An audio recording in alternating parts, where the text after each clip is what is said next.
Good evening, Guardians! My name is the Black Link, and it is Thursday night once again. You know what that means? We're coming back at you with the Bungie Weekly Blog, This Week at Bungie, for the week of June 21st, 2018. And this one's going to be all about armor. Now, of course, we've got Iron Banner going on this week, and a faction rally surprisingly making its return next Tuesday on the 26th. But the major point of focus in this week's TWAB is the incoming exotic armor sandbox change that's scheduled for next month. So, in this week's TWAB, we get a neat preview of some of the armor changes coming in Update 1.2.3. Let's go ahead and dive on into it. First up are the armor changes coming for hunters, and we get a neat look at the changes coming to the Lucky Raspberry Exotic Hunter chest piece. Now, in the current game, this has the ability Probability Matrix, where it increases the chaining capabilities of arc bolt grenades and has a chance to recharge it each time it deals damage. And for the most part, that basic ability isn't changing. The Raspberry is gaining an increased chance to fully recharge your arc bolt grenade on arc bolt grenade hits, and it guarantees a recharge whenever you get a full chain that hits 4 targets. And with all of these changes, we get a little bit of an explanation for why Bungie's making these changes. For the Raspberry, they say that while just about everybody could appreciate the theoretically infinite grenades Lucky Raspberry could generate, its purely random nature made many people shy away from it. With this change, your input will now affect the outcome, so plan your throws accordingly.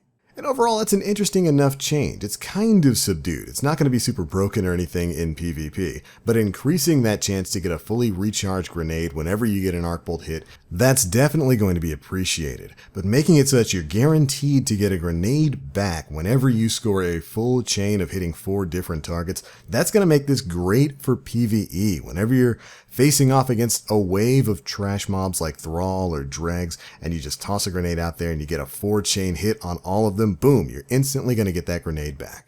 Not bad at all. Next up, we've got the Stompies, the Exotic Hunter Boots. The current ability for these are Hydraulic Boosters, which increases sprint speed and slide distance and improves your double jump. Pretty much the closest thing we've got in Destiny 2 right now to the Bones of AO from Destiny 1. And here's what they're getting. Increased benefits when using strafe jump and triple jump. The usage rate of Stompies in the Crucible was fairly good, but since it mostly affected high jump, people were somewhat pigeonholed if they wanted to change up their air game, so the other double jump variants were tweaked to have more impact. So it's looking like the Stompies are going to grant you improved double jump when you're using stuff other than high jump. Possibly a bit more agility, a bit more speed, a bit more height on the jumps that you're taking. Just trying to keep up with that overall speedy nature of the exotic.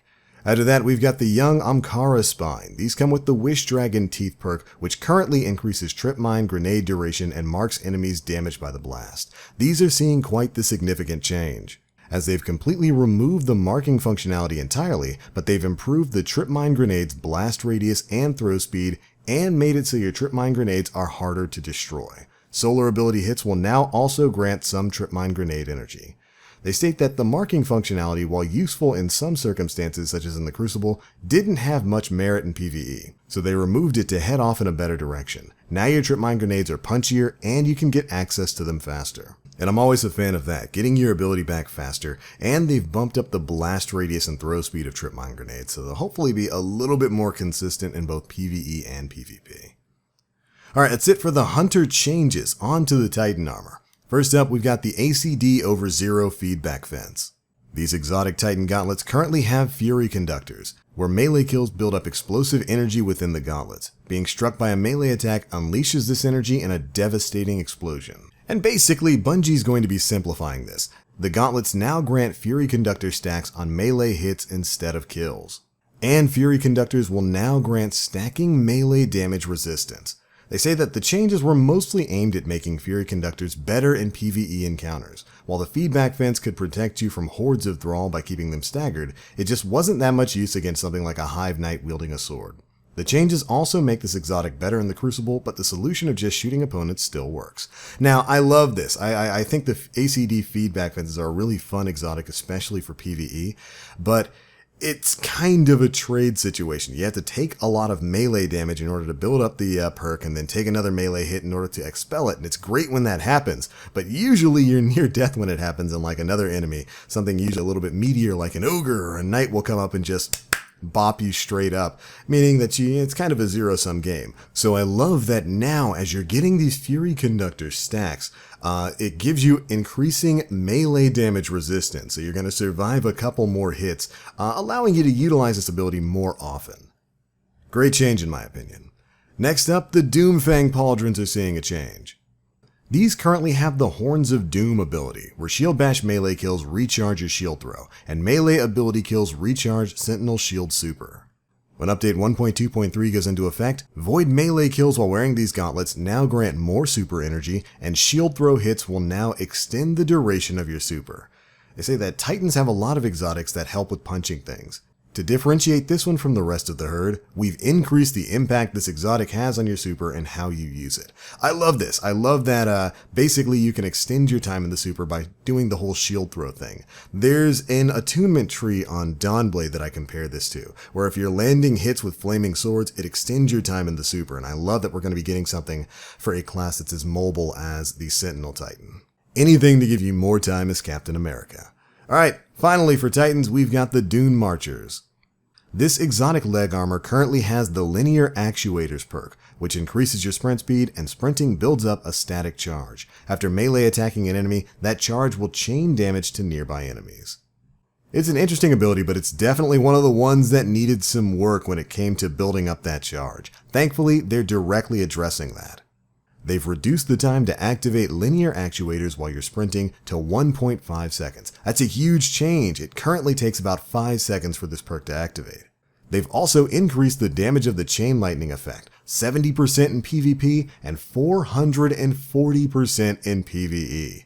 They state that while the lightning effect of Doom Marchers was novel, the time needed to start it up and its fairly low impact led to many players simply seeing these as sprint pants. So we've made the lightning much more deadly and much more frequent. I love this. I love that they've cut down on the charge time for this. Now it's going to be about the same charge up speed as a shoulder charge or something like that. And they've supercharged the damage in both PvP and PvE. Going to be very interesting to see exactly how strong these things are when this update comes out. Alright, moving on to Warlocks. First up, we've got the Crown of Tempest. This exotic Warlock helm currently has Conduction Tines, where arc ability kills increase the recharge rate of your arc abilities. This ability basically allows you to chain your super with grenades and melees to give you faster ability cooldowns. And with 1.2.3, they're going to be building off of that. They've collapsed the total number of stacks of Conduction Tines to 3 with the same overall total effect, and each stack of Conduction Tines lowers the upkeep cost of Stormtrance. And they go on to explain that Nezarec Sin and this exotic were quite similar, with Nezarec Sin working kind of the same way for void abilities, so they pushed harder on this exotic for Stormcallers who want to invest heavily in ability use. Warlocks also don't have many exotics that modify their supers, and not receiving the full benefit of Conduction Tines during Stormtrance was a little disheartening. So they've added a benefit during the super's duration to alleviate that. Basically, you're going to be getting your abilities back even faster when you're chaining stuff back and forth while wearing the Crown of Tempest. I'm okay with that. Alright, after that we've got the Karnstein Armlets. These currently have the ability Vampire's Caress, where melee attacks grant increased resilience and mobility, and they highlight injured enemies. Melee kills also greatly restore your health. But for the change, they've removed the melee hit effects, which is the increased resilience, mobility, and target highlighting. Melee kills instead now instantly heal you, then grant continuous healing for 8 seconds. They say that in this iteration of Karnstein Armlets, they've simplified the exotic to be about death and healing. Previously, the effect was split between hits and kills, providing inconsistent experiences. While the effect is much more basic now, it should be more reliable and more effective in most situations. Now, I kind of both love and hate these changes. I enjoyed the extra resilience and mobility that the Karnstein Armlets were giving before, but now with you getting full instant heals every time you get a melee kill, this is going to make the Karnsteins fantastic for clearing trash mobs. And if it works like it kind of did before with Stormtrance, where every tick of Stormtrance damage counted as a melee hit, That could be great in particular for PvE ad clearing. I kind of wish they would undo the nerf to Karnsteins that caused them to work with Stormtrance Super before, where every tick of lightning counted as a melee hit. If they could revert that change so that Stormtrance kills count or activate the Karnstein ability, that could be an incredibly powerful combination. Could you just imagine that gap clearing? You got somebody far away, you move in on them, you get that Stormtrance kill, boom, instant health regen. That would be great. Or at least certainly I think so. But alright, moving on to the final change, we've got the Starfire Protocol. Currently, this exotic Warlock chest piece comes with the Fusion Harness perk, where fusion grenades have an additional energy charge and regenerate faster. Also, fusion grenade kills grant rift energy. It's an interesting combination of perks, but fusion grenades overall aren't that great in D2, so these definitely don't see a lot of usage. But when this update goes into effect, Empowering Rift weapon damage hits will now grant fusion grenade energy to at least 20%, so it sounds like you'll need to get at least 5 hits with a weapon while standing in an Empowering Rift, and you should get your fusion grenade back. I'm going to say that much as with the Lunafaction boots, we felt like giving a bonus to players who decide to go on the offense with Empowering Rift, rather than playing it safe with the Healing Rift.